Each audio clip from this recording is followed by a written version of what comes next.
The notification had taken hours to arrive, but arrive it had. Unencrypted, digitally imprinted, and official. Clutching her omnipad like a choice cut of meat, Zenshiki stalked the corridors back to her room to ponder the possibilities with care. By her own words, Melondi offered the bargain for the next 4 days, and while she'd done so as Melondi, that was only her taken name. Just as she would eventually take the name Caral, the difference was irrelevant. Their identities were synonymous. So while she was understood to be Melondi, she had offered the bargain in her guise as Princess Kalira Tassu. It was done before witnesses. It was implicit. They had a deal. Admittedly, the agreement would have been properly binding if they'd bitten one another on the neck, but it was an imperfect universe. Here in Shill, the official document just had to be good enough for Shovanti's sensibilities. A writ of full legal immunity. It was an exhilarating feeling. Important, like the first time she'd been allowed to sit with the band sisters at a hunt feast, and giddy as the first time she'd sent it past.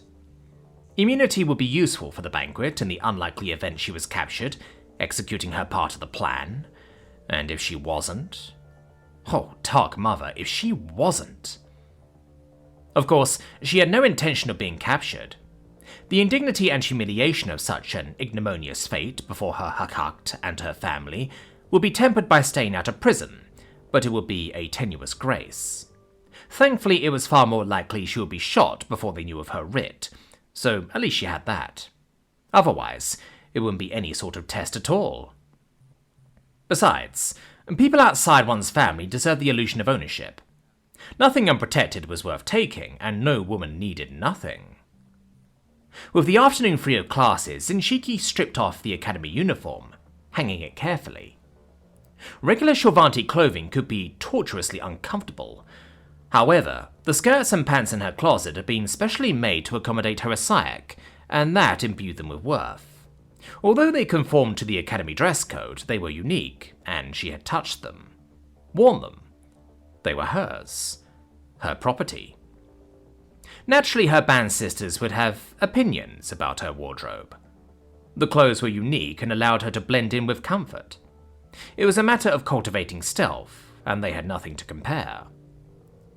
But Viri would flip her aside with derision, and while Kathlius would be briefly interested, she was still too young to appreciate them fully. Of her sisters, only Raikishi would openly recognize their merit. They had worth, so she took proper care as she removed her blazer and skirt, folding them carefully before stripping off her shirt and undergarments. It was always too hot in Shovanti buildings. They had no appreciation for fur whatsoever. The comfortable temperature of her room made it a sanctuary, and she stretched appreciatively to fluff out her pelt before tossing her underthings into the hamper. The cool air felt glorious, and she stood before her mirror, examining herself in satisfaction. If looks could kill, past would be laying on a buffet table. The thought brought a hint of fang to her smile, and her Asiac swayed playfully. Not that I want him dead, when I could stroke him and groom him and... Zenshiki shivered, batting the thought away. It was not an admission. Perhaps it was simply a little cold. Surely that and nothing more. She tugged the blanket back from her bed and dove under, pulling it over her head. Her Giovanni-sized bed was vast, with more than enough room to pull herself under and disappear, though she left it open about her eyes. She stared at her omnipad, the root of all her troubled thoughts. Huddled there in perfect safety, she reached one hand out from underneath, staring at her omnipad as she prodded it now and again with carefully restrained glee. Mine! I touched it, it's mine! Touched it! All mine! She murred, luxuriating in the sheer pleasure, green eyes feasting on her prize as she batted it with her fingertips. Of course, that still left the real problem. If she could take anything, what to take? I can't tell my mother, she would not believe me, and I still need to talk to her about past. Father is still recovering. Sunchaser needs to know, but she would tell the band mothers. That left Rikishi. Her favourite sister was studying to be their pathfinder, after Sunchaser set aside the role. She could be discreet, if properly motivated. Of course, merely acquiring a writ is nothing. To have it and gain nothing of worth would be humiliating. The warband will want proof that I used it well. If they do not know and I gain little of worth, no one is the wiser. I will not be diminished in the eyes of my warband. Rikishi would probably have ideas. She rolled under the blankets, arching against the mattress with pleasure. It was important to get something for her cact. If he didn't know about the writ, that would lend a prize greater weight. Something for a warband would be good, particularly for father. And if they don't know, I cannot lose. Not that I will fail, unless I fail to get something of worth of past. What would he want, though? He wasn't like a regular Pesrin boy.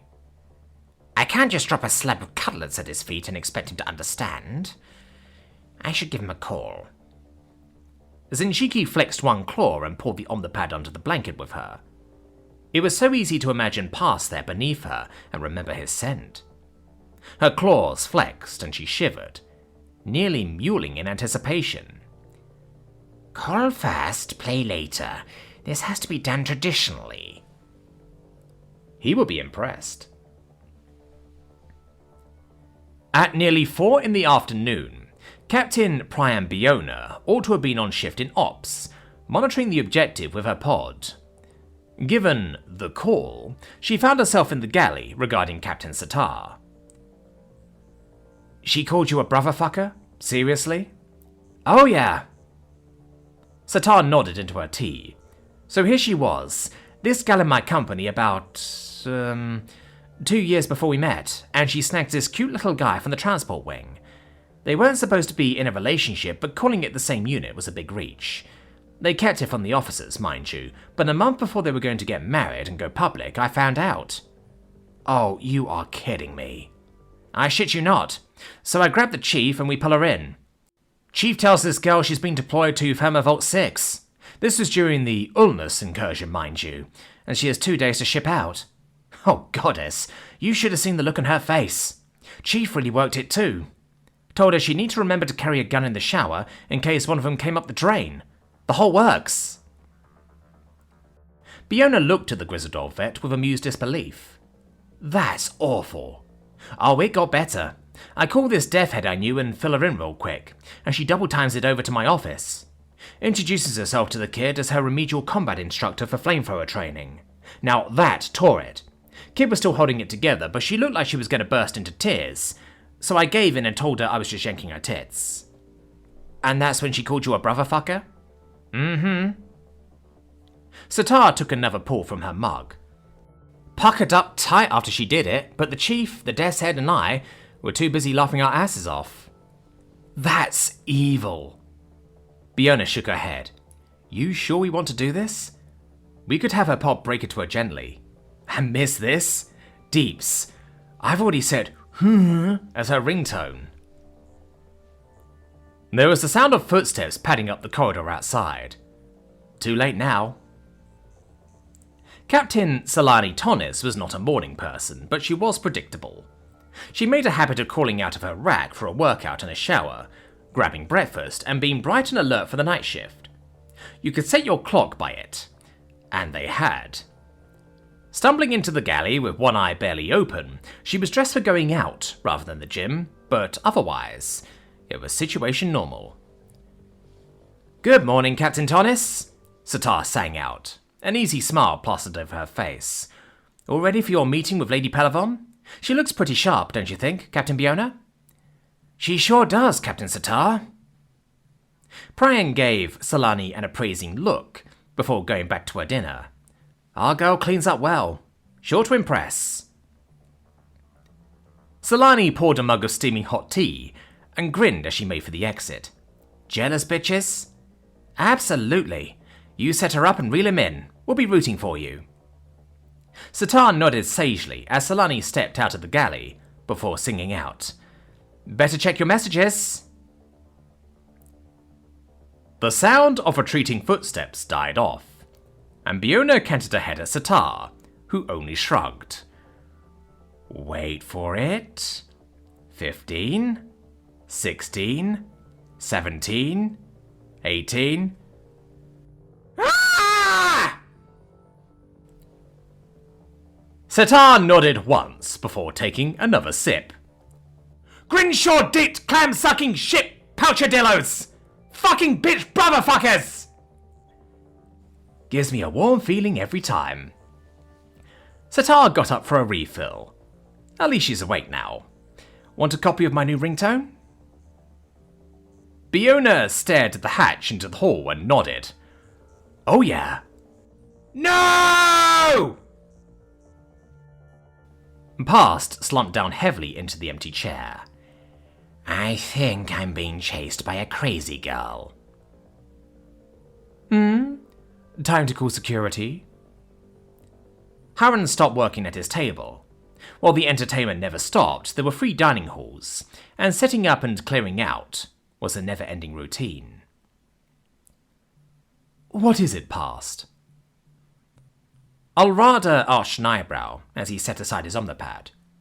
The little shill did skepticism like breathing, but as manager of the tide pool, he lived in a world of whispered promises and veiled innuendos. There's this girl. She is a Pesrin like me, and she's keen. Past shrugged in frustration. You know, interested? Is she rich? Harren set aside the cutlery. The titanium table settings were already polished to a mirror finish, but everything had to be perfect. Is she crazy rich, or just rich and crazy? That's the thing. I don't know. Past looked over at Alreda, helplessly. I haven't seen another Pesrin since I was a kid. I'm starting to wonder if she's the perfectly normal one, which just feels weird. Ah. Alrada drew the remark out about 4 times longer than it should have been, before resting his chin on steepled fingertips. His smile was like the Grinshaw that ate the whole Turox. Our boy here means the academy girl, the fuzzy one. And yes, we've seen you. So, what's so crazy, Oh, going for young and rich? I want to get my money the old-fashioned way, inherit, preferably after a heart attack in the bedroom. Harren sniffed. So, what's this girl got that's turning your head? Well, she's got these amazing thorps. They really bring out the sway in her tail. Past looked at their blank faces and tried again. It's, well, where the Asaic. We get it, Alrada said flatly, and held up a hand. And don't mind Harren, he's just showing his greed a bit more than usual tonight.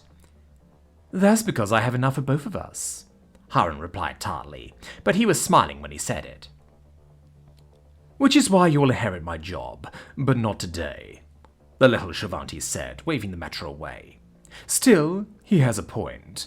The tide pool is secure because of 3 things, after all. We play for keeps, we marry for keeps, and we don't let anyone else play with our toys. So, being practical, what does this young lady have to offer you? Past fanged his lower lip thoughtfully. Well, she's going to become a baroness with a huge tract of land west of the city. It never hurts when they have huge tracts of land. Harren winked at Alrada. Really now, Har, let the boy talk. Alrada frowned at the head waiter, his brows knitting together briefly. Harren gave him a playful woo in reply, but otherwise hushed. I met her birth mother and, well, she has a lot of kill rings in her ear, Past offered hopefully. He wasn't sure yet if he was being a disappointment or showing off. That means she's probably going to be a band mother too. One of the leaders in a whole warband of fighters. My boy, I know perfectly well what a warband is. Alrada nodded sagely, reaching over to pat him on the hand. After all, I was waiting tables here when Parad was manager, and we took you in. So the young lady has good prospects, but do you like her? I think so.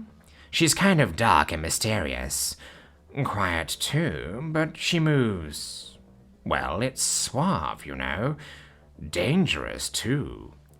Dashing, Alrada supplied, with a bemused expression. The girl is dashing. Exactly. And she smells really good. I just don't know if she's crazy, or maybe I am. You know, by Pesrin standards. Past felt his Asiac start to twitch fretfully as he reached down to get it under control. This is so confusing. I just wanted the kind of problems you can solve with sex. That's my boy, Alrada snorted cheerfully. And that's perfectly normal for a young man your age. I suspect a little crazy will do you a galaxy of good. Just remember 2 pieces of advice. Haren nodded. First, never suggest waxing to a Rakiri.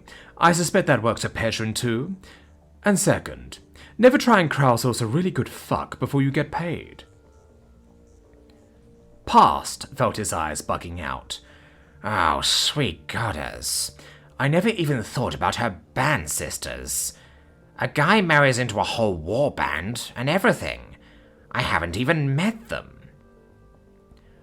Learn to embrace job security frequently. Alrada smiled wickedly. Look, son, you've always been a great help, but if you want the fairy tale ending with this girl, there's something you need to remember. Fairy tales usually end very badly for half the characters, so whatever you do it because you like her first. If you don't, Haren can always use someone to take over for him someday. She called earlier. Zinshiki. She wants to get me something. Zinshiki's omnicall had been a 3-sentence exercise in hello, I will be getting you something, and I will be seeing you soon. The whole conversation left him feeling like he was about to be mugged, but then she mewed right before hanging up. The sound was hot. Past thanked the goddess for his black fur. His friend and his mentor couldn't see him blush. Is it weird I'm worried she likes me because I look like her mother? Haren blinked. I'm sorry, what? It's our pelts. I'm black with a white. There were times he wished he knew more about his own species. Sometimes it was just easier talking to the Rakiri on the staff. Never mind. Son, there's nothing wrong with being attracted to mother figures. Alrada shook his head. I like women that are legally obliged to look after me.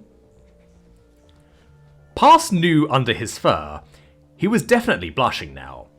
It never happened with customers, but this was personal.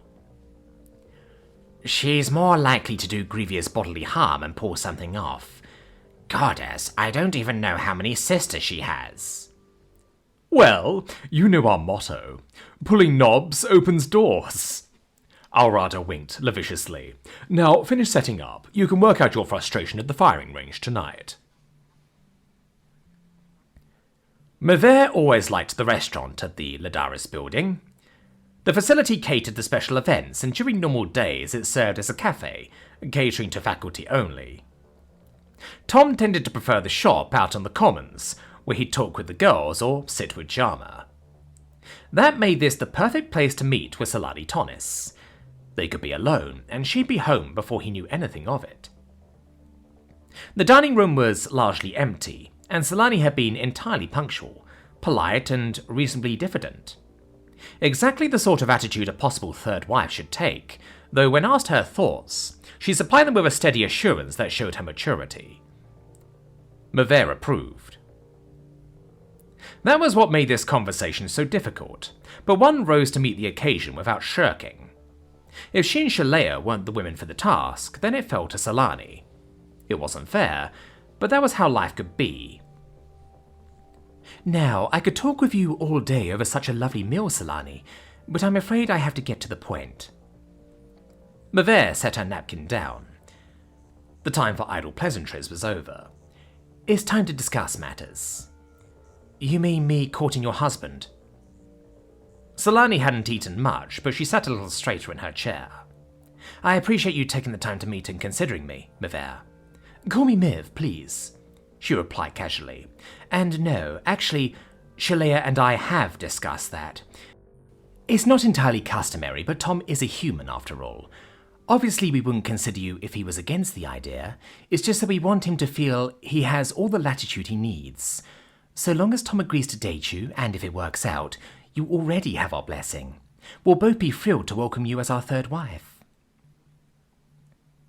It was rather charming to see the light of hope rise in Solani's eyes. Despite her imposing build, she was a strikingly pretty girl, and Miv wanted to reach over and take her hand, to welcome her into her heart, just as she had so many years ago when she and Amit welcomed Shalea. But sometimes life wasn't fair. She held up one finger. We do have one requirement, however.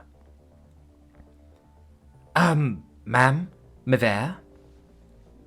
Mavere watched patiently, as Solani floundered, but recovered admirably. Miv, I don't mind conditions, really. I just appreciate the chance. Whatever it is, you just have to tell me. I promise you I'm good with the women in my pod, and I'll work hard to support you with... Mavere held up a hand to forestall the woman. It's not that, though I appreciate your saying so. She gave the commander a gentle smile. Solani was clearly ready to do whatever it took, which was what made this so unfair. Sometimes Tom is too lost in what he calls the big picture. It's his training to look at things that way, so he doesn't always see the fine details. The practical things a woman like you does. Well, if you say so, Miv. It was a question, not a statement, and more hesitant, the words were carefully spoken. The hesitation in her words warred with the calculation on her face, as Solani was already starting to work it through. However awkward, it was an intelligent response that put the conversation back in Mavere's hands. She approved. I know of something of what you have planned for this shell. Not the particulars, of course, but I know it involves the girls, particularly one girl.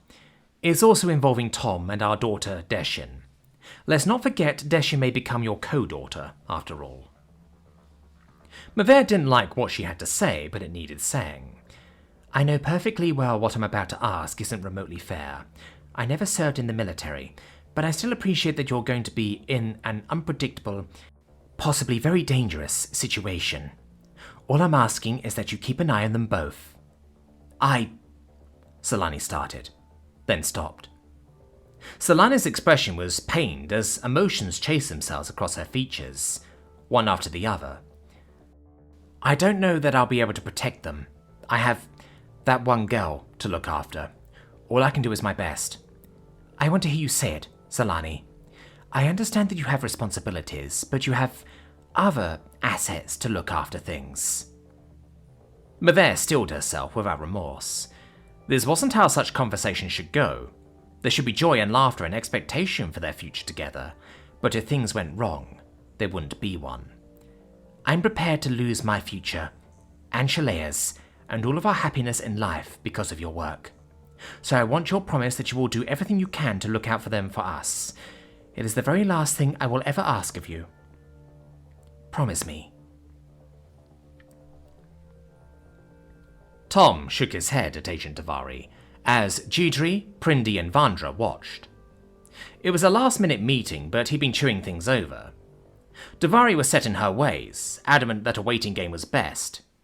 He was just as sure she was wrong. The cadets were looking at them both with eyes like saucers, but that was the point. The meeting was for Davari. The IOTC girls were here as sounding boards. Look, even if it's just this Agent Zariva and her flunkies, they're going to want Kalira the moment we walk in there. They have 5 times the security we do, but we've got her. The question is if they're willing to pay the price, and with all the nobility attending, it will be suicide for Kamordri. You seem to forget I was against this from the start. We're not going to have half their security, much less be in a position to stand up to the palace. Davari scowled, keeping her temper in front of the cadets. Until the royal party is in the ballroom and surrounded by other nobles, we won't have the strength to deal with anything. In the meantime, everyone scatters, leaving us helpless. This is a foolish plan. We should cancel their appearance and be done with it. A foolish plan is better than no plan. Tom leaned in. Sitting around the academy waiting for them to take another shot at Kalira is just rolling over and giving up the initiative. Fine. Davari crossed her arms, leaning back in her chair. Since we're already committed to this, let's say there's some merit in that. What's to stop them from simply killing us to get to her? If we go in and succeed, we get the proof. Tom leaned back, mimicking the agent. It was a spitballing session, but it was also chess. It was a plan, but it needed testing, and right now he was playing it out against Lamana Davari, checking for cracks. If they attack, nothing's going to stop us from getting Kalira and Indara out, and if they do, we have the proof we're after anyway. That's a dangerous game. You're putting everyone's lives at risk. Davari jutted her tusks at him ever so slightly. Convince me. Why shouldn't we sit back, keep Kalira safe, and bide our time? I know you're focused on Kalira, Indara too, but everyone's life is already at risk. Look, I get it, but you just said yourself that we aren't in a position of strength. Do you think this is going to stop? That the Empress is going to show up and everything goes back to normal? They can't afford that now! Tom's blue eyes bored into Lamana's gold ones. That's why it's tough, because right now you can't afford to think like the great big Imperium, with all the troops and ships in the galaxy. Right now, it's you against them, and you're down to almost nothing. They can hit when and where they choose, so you can sit back and wait, and you lose, or you take a risk. Davari looked at him for a long, long time, before rubbing her chin. You sound like someone in the Resistance. Maybe it was bait, maybe it wasn't. Either way, Tom lowered his voice and picked his words with care. They want to kill Kalira and anyone in their way, and I am prepared to resist. You humans can be more trouble than you're worth, Davari said, regarding him coolly. Tom arched an eyebrow. Make it work for you. Very well. You've convinced me. We'll go with your plan. Davari sighed, still focused on him. Cadets, you've heard what your new professor has in mind. All of it. Now. Not just your pieces. What do you think? Prindi Amandis raised her hand like she was in class. There is one thing. If it's not too late to make a change, ma'am. Sir? Tom joined Lamana Davari in giving the cadet a long look. Miv clasped her hands together and smiled. You look adorable. Tom looked at the sartorial monstrosity laid out on his bed with an air of resignation. Miv having pronounced it cute, the matter was settled. It wasn't the worst thing he'd ever seen. Until the warden's uniform came into his life, that honour had lain with the faux leisure suit in Miv's house colours. With the uniform looming on the horizon, the suit had been pushed back into third place. This still managed a credible second. The suit lay there, draped over the bed, and he stared down at it. The Shivanti put a great deal of significance into the colours of a house, an organisation, and so on. After a while, if you didn't want to look like a rube or offer up an unintentional insult, you got good at recognising them. It was a skill, and it could be learned. It just didn't help. The ensemble was a dark magnet of fabric that looked like velour suffused with glitter. That was where sanity ended and inner Tom started screaming. The jacket had wide flaring cuffs that rolled back to the elbow, with a flared collar that almost reached the shoulder. Both were made out of bright lilac fur. There were matching chains for his wrists and neck that could have come from a Home Depot. After all that, the flouncy bow tie in matching lilac and the raffle purple shirt in eye-searing hot pink was almost an afterthought. You like this? It was a careful question, but it had the virtue of being honest. It's elegant, and while it's not my house colours, you're there to match Bodine. The two of you will certainly turn ladies' heads. What's not to like? Mavere kissed his cheek lightly and stole a hug before reaching for her omnipad. I have to give Leia a call. She's dying to see it. Miv, before you give her a call, can I ask a couple of questions? Tom pulled her back lightly and pulled her down to kiss the side of her neck affectionately. Miv cocked her head to the side indulgently. Okay, so there are uniforms and then there's clothing. There are formal uniforms like the breastplate, but the regular stuff? Marines wear black, the interior wears purple, and so on. Even the wardens wear that blue and silver thing. The cliff singers always wear white. Even the academies have colours, like ours in black and white, or that purple and green thing they have over at Sochet Pantechnical. Tom tried to approach the problem that had been dwelling in the back of his mind for weeks now. Then there's regular clothing, where people mostly wear... well, mostly it seems to be house colours, or at least some indication, if someone has a noble house. Of course, families like to show their pride. Even if someone doesn't come from a noble family, they tend to dress in the colours of the company they work for, or a social group. I know humans love uniforms. Remember when you explained football to me? And you still have your military tux. Miv slipped her arms under his and looked at him indulgently. I didn't hear a question exactly. I suppose I'm just trying to adjust, he hedged, looking back down at the suit. You really like this? I think it's very fine. Miv nodded firmly, before detaching herself to get her omnipad. Just make sure you stay near Bodine. We don't want anyone getting ideas. Heaven forbid, he said dryly. Miv was already pulling up Leia's number, and he looked at the suit dolefully. Shulvanti men dressed up. That was social, but this? It had to be the eyesight. Maybe some subtle difference in how Shulvanti perceived the colour spectrum. Something about evolving to see well underwater. There had to be a rational reason, however skewed. There would be pictures of him wearing the thing, but at least no one on Earth would see the thing. Whatever happened, the painters were the star of the show, and it was just one night. However ridiculous the thing looked, it was just one night. His on-the-pad chimed as Mavere took pictures of the suit. Huh. Miv was looking at her pictures critically, before sending them to Leia. She paused at the chime. What is it, Tom? It's Caslin. Nice that they can't hide by text. Tom gave a bemused snort. Anyway, she wants to know what a rolls is. A rolls? I'll bite. Miv grinned at him and clicked her teeth. It was a human expression she'd taken to. Apparently Garnia liked it and had told the legal department. My great contribution to the galaxy. Slang that even Anna Dixie can love. They used to make jet engines and luxury cars.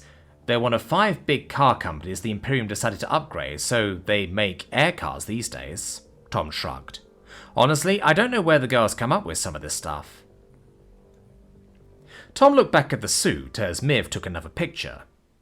There would be more tomorrow once he had the thing on. Over time, his sense of disbelief had started kicking in as a protective reflex, but the suit was making it work overtime. So you really like it? He asked one more time. Yes, Tom. Miv was already swiping the pictures over to Leia. Honestly and truly, I really do like it. Well, if Prince can't pull it off, no one can. He tried to keep his face from screwing up in a dubious look, even if Miv wasn't paying attention. I'm no prince. What does Prince Adam have to do with it? No, Prince was... Tom pondered the choice between explaining Prince and discussing the suit longer, or just answering Caslin.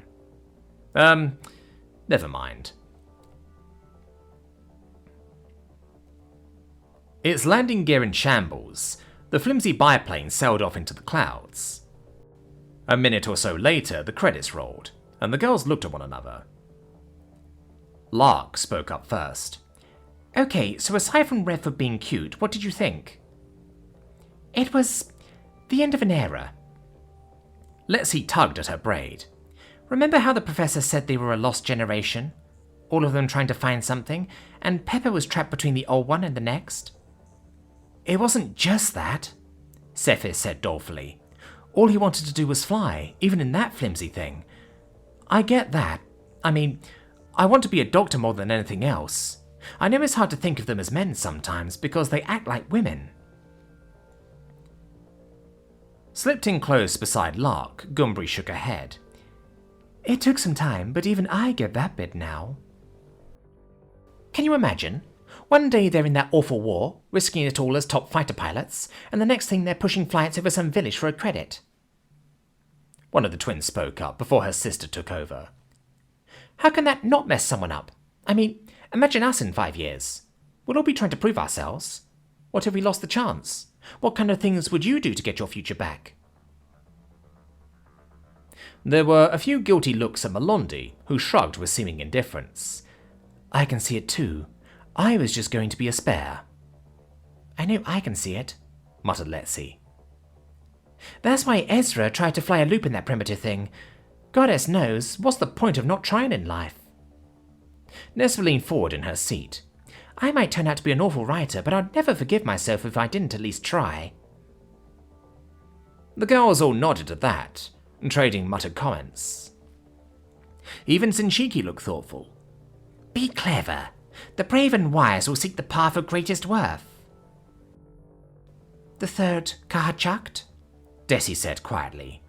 Are you sure the 15th isn't better? Zinchiki studied Desi sullenly and blinked. Okay, I'll ask. Pris canted her head as she opened the chocolate bar she'd been saving. What's the 15th? Stalk your future. Created with care.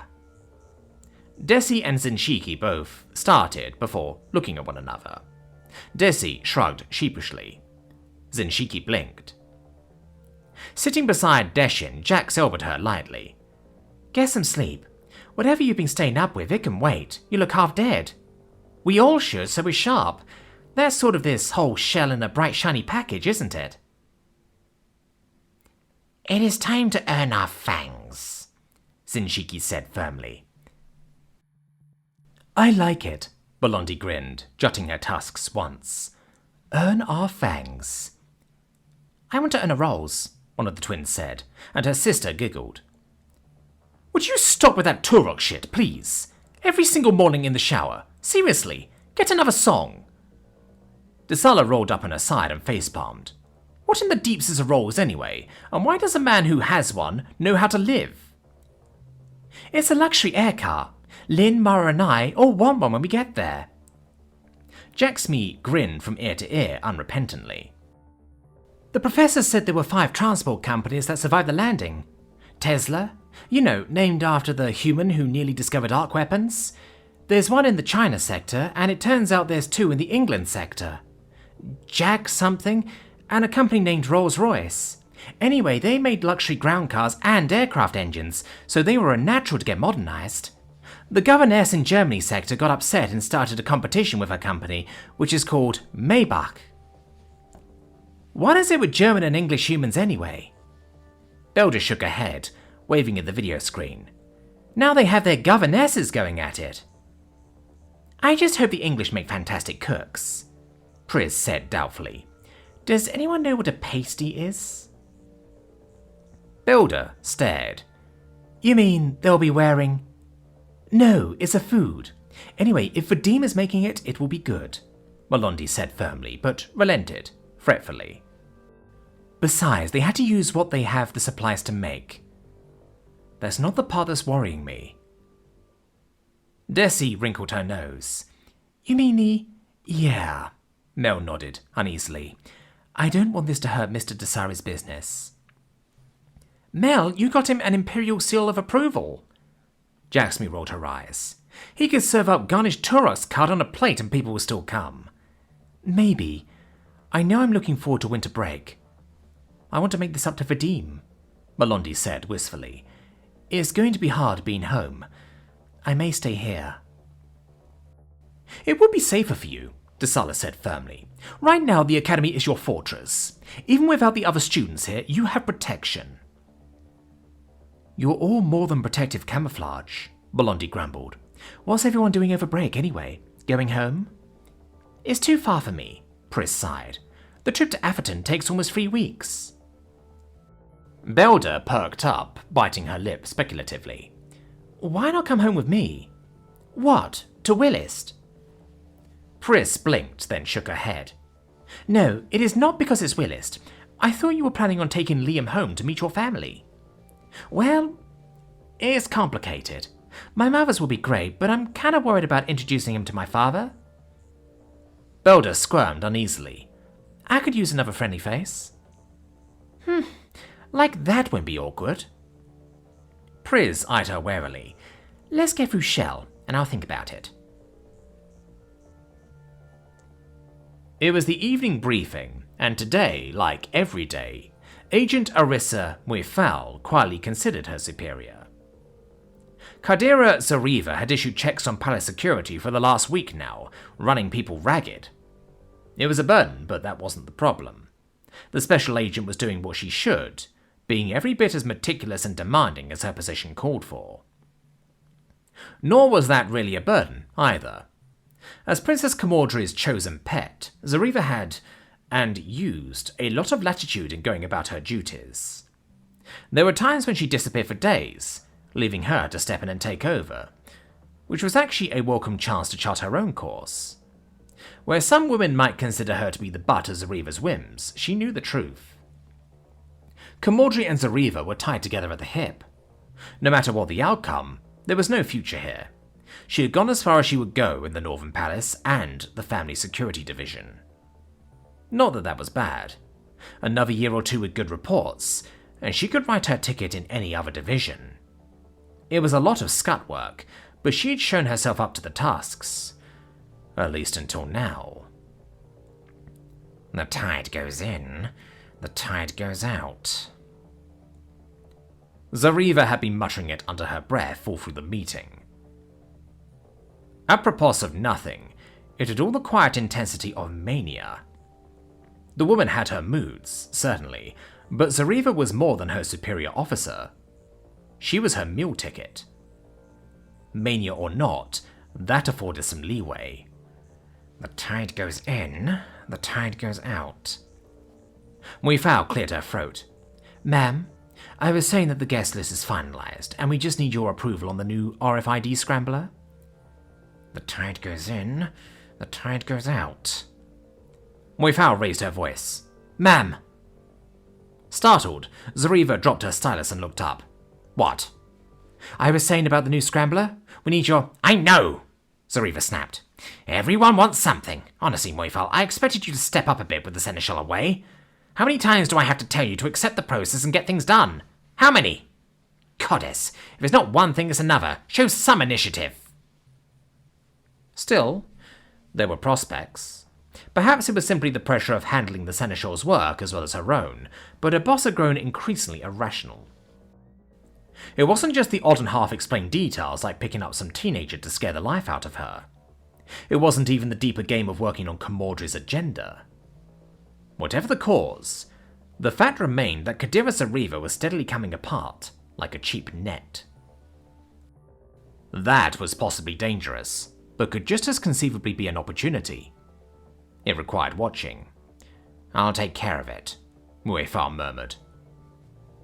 A rising tide lifted all boats, and if Zariva succeeded in her plans, well, there would be congratulations all around.